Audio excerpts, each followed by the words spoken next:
Silakan. Nabi Muhammad kan nabi terakhir. Mengapa yang akan datang Nabi Isa bukannya Nabi Muhammad? Karena ajaran Nabi Isa itu belum selesai, Dek. Maksudnya? Begini, apakah Nabi Isa mengajarkan untuk menyembah kepada dirinya? Terus? Lah, buktinya tidak ada satupun orang-orang Yahudi menjadikan Nabi Isa itu adalah Tuhan. Siapa yang menjadikan Nabi Isa Tuhan? Hanya Kristen kan? Bawa agama, tujuh bawa agama. Terus? Loh, sekarang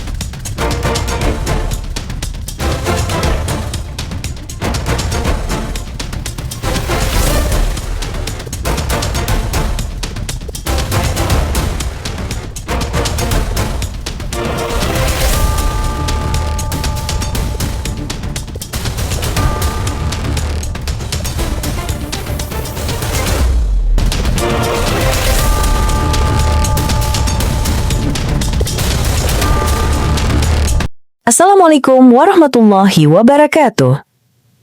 Selamat datang di channel Tanya Jawab Iman, tempat di mana Islam dan Kristen bertemu dalam ruang diskusi dan debat. Di sini, setiap argumen akan diuji dengan dalil, logika, dan kejujuran berpikir. Para apologet Islam akan menjelaskan kebenaran agama Islam dengan hujah yang kuat, sementara pihak Kristen akan bertanya dan berusaha mempertahankan keyakinannya dengan cara mereka. Ini bukan sekedar diskusi dan debatan, melainkan pembelajaran iman dan logika yang membuka mata kita tentang siapa Tuhan sebenarnya dan bagaimana manusia memahami wahyunya. Nah, singkat kata, mari kita lihat video sekarang. Agama. oke. Ada yang mau ditanya, Dek? Saya maksudnya begini, boleh nggak saya tanya? Silakan. Nabi Muhammad kan nabi terakhir. Mengapa yang akan datang Nabi Isa bukannya Nabi Muhammad? Karena ajaran Nabi Isa itu belum selesai, Dek. Maksudnya? Begini, apakah Nabi Isa mengajarkan untuk menyembah kepada dirinya? Terus? Lah, buktinya tidak ada satupun orang-orang Yahudi menjadikan Nabi Isa itu adalah Tuhan. Siapa yang menjadikan Nabi Isa Tuhan? Hanya Kristen kan? Bawa agama, tujuh bawa agama. Terus?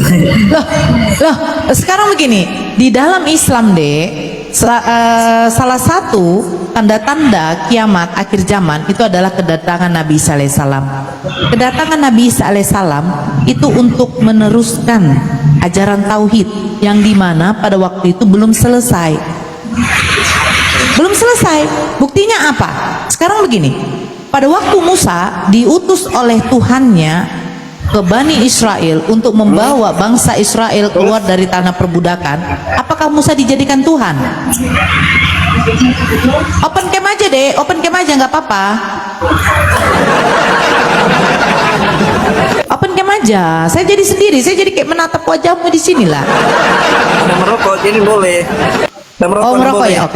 Oke. Sekarang saya tanya, menurut Bible-mu, apakah Musa dijadikan Tuhan?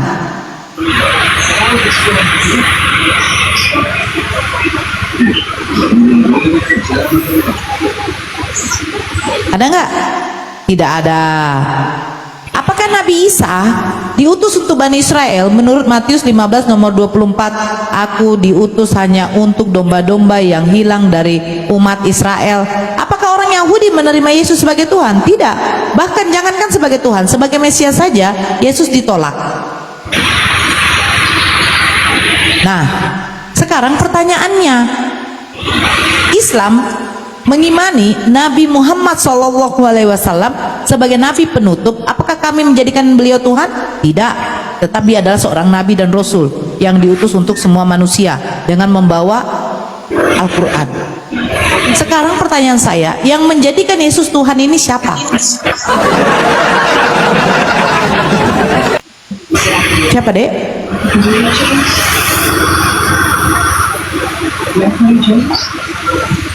Musa untuk Bani Israel tidak dijadikan Tuhan. Daud, seorang raja besar, tidak dijadikan Tuhan.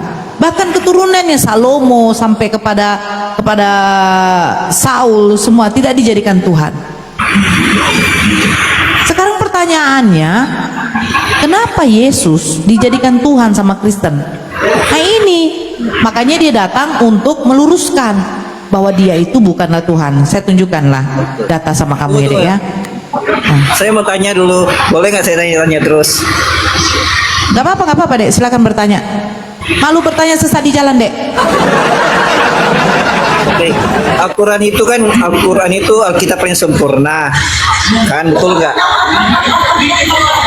Bukan dikatakan paling, Dek. Ya, Al-Quran itu menyempurnakan dari kitab-kitab terdahulu. Kan, menyempurnakan. Ya.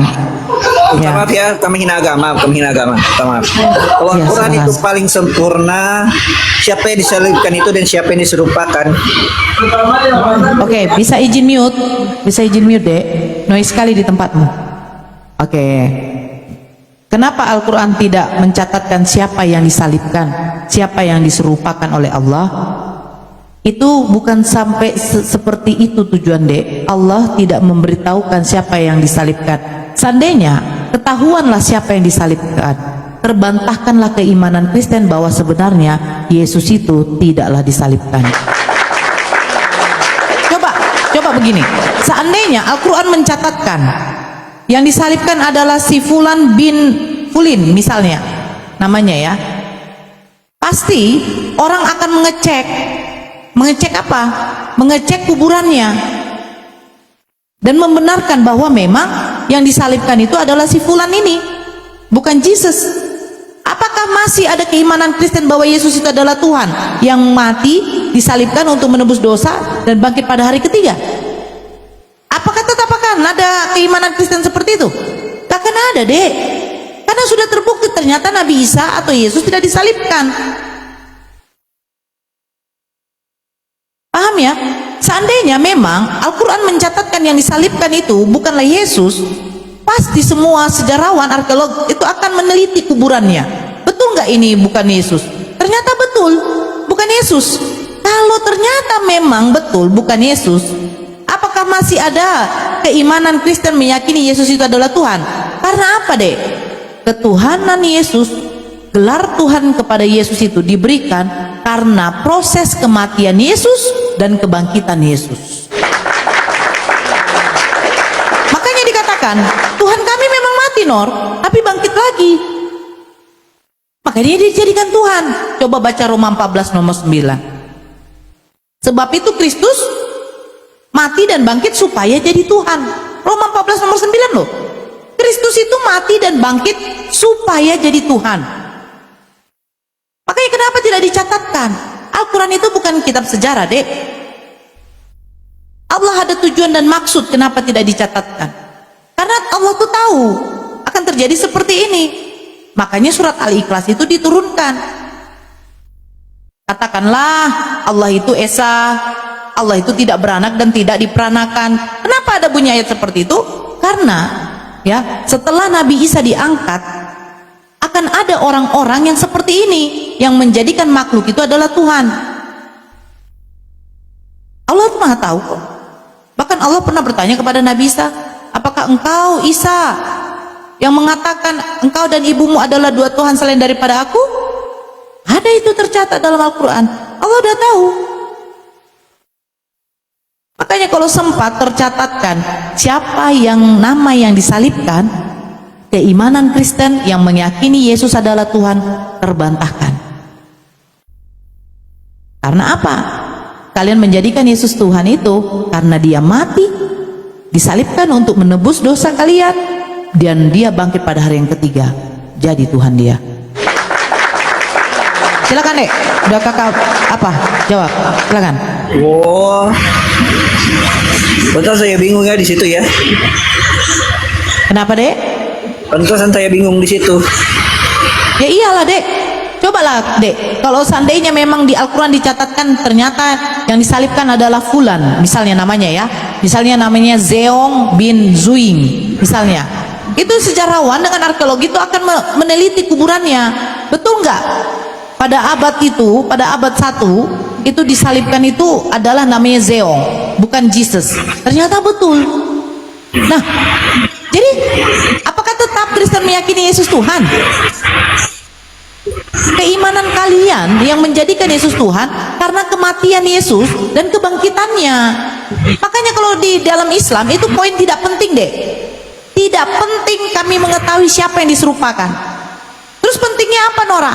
Pentingnya bahwa makhluk itu tidak boleh dijadikan Tuhan. Itu pentingnya deh. Makanya kalau Al-Quran itu bukan kitab sejarah deh. Al-Quran itu adalah kitab petunjuk bagi manusia sebagai landasan keimanan manusia agar manusia itu mengenal Tuhannya. Kenapa turun kau dek? Ibu Gembala baru menjelaskan loh. Lo sudah turun.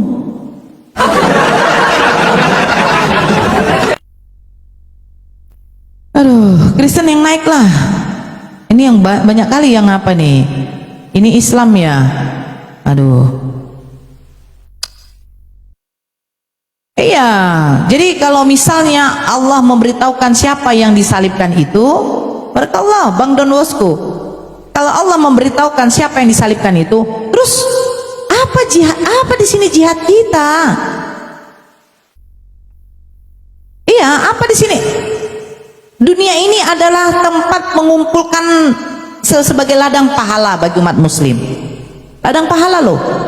Ya di mana lagi kita mengumpulkan pahala kita kalau bukan di dunia? Salah satunya apa? Salah satunya kita menyebarkan kebenaran, menyiarkan kebenaran. Nah ini jihad kita sekarang.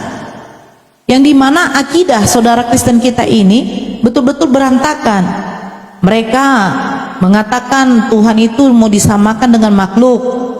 Mereka mengatakan Tuhan itu beranak. Terus kalau sampai Al-Quran memberitahukan siapa yang disalibkan, terus jihad kita apa di sini? Bukankah kita berlomba-lomba mencari kebenaran? Tuhan mana yang harus disembah? Makanya surat Toha ayat 14. Sesungguhnya aku ini adalah Allah, tiada Tuhan selain aku, sembahlah padaku, dirikanlah sholat untuk mengingatku. Kan begitu? Itu sudah pengakuan mutlak itu dari Allah. Pengakuan mutlak dari Allah agar manusia mengenal Tuhannya. Makanya ada tujuan itu gitu loh. Ya, Borkat Samuel, selamat malam. Bisa open cam ya? Ya, silakan open cam dek. Tadi tamu-tamu kita semua pada open cam. Gak apa-apa, open cam aja. Enggak, aku Islam. Oh Islam ya? Ada yang mau disampaikan dek? Selamat kenal aja Bu. Oke, siap.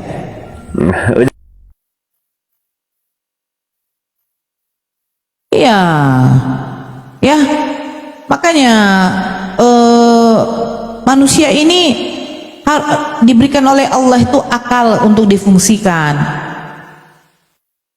Diberikan oleh Allah tuh akal untuk difungsikan. Makanya di Islam itu berakal dulu baru beriman. Kenapa begitu?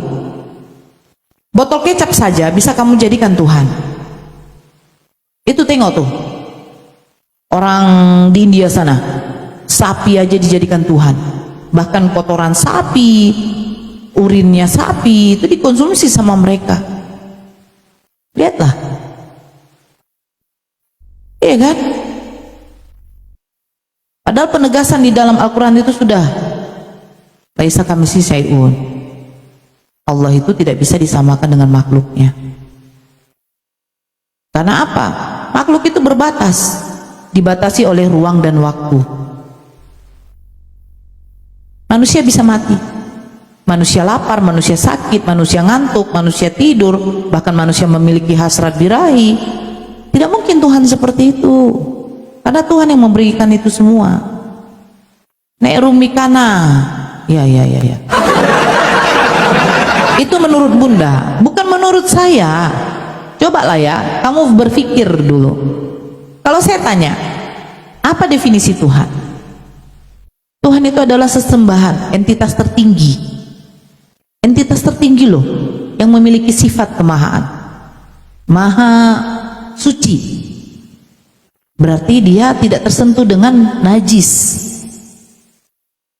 Maha kekal. Kalau kekal itu tidak akan berubah. Sementara Yesus berubah. Mulai dia dari seonggok daging, segumpal daging. Dia memakan apa yang dimakan oleh ibunya, Bunda Maria.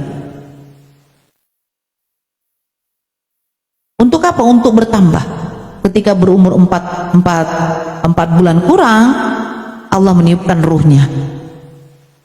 Ruh itu ciptaan. Baca Zakaria 12 nomor 1. Zakaria 12 nomor 1 mengatakan ruh itu ciptaan. Jadilah dia manusia. Apakah itu sifat dari ketuhanan yang maha kekal? Enggak. Sifat ketuhanan yang dimiliki Yesus, dia maha suci? Enggak. Buktinya dia dilahirkan oleh ibunya, keluar dari mana?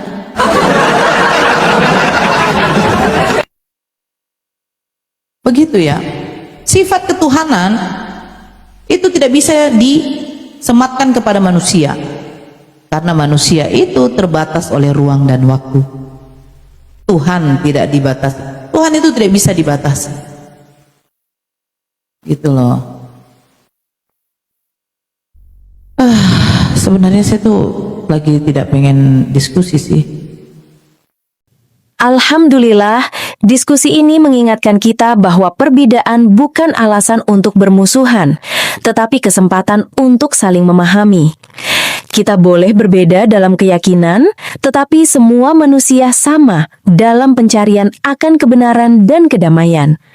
Semoga diskusi ini membuka hati, meluruskan pandangan, dan menguatkan iman kita untuk terus belajar tanpa merasa paling benar sendiri. Jika ada hal yang menurutmu menarik, menantang, atau mungkin bertentangan dengan pandanganmu, sampaikanlah dengan cara yang baik dan beradab di kolom komentar. Karena sesungguhnya, adab dalam komentar adalah cerminan dari keimanan seseorang. Terima kasih telah menyimak sampai akhir. Semoga Allah memberi petunjuk kepada siapapun yang sungguh-sungguh mencari kebenaran.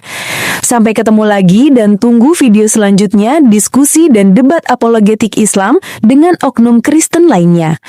Assalamualaikum warahmatullahi wabarakatuh.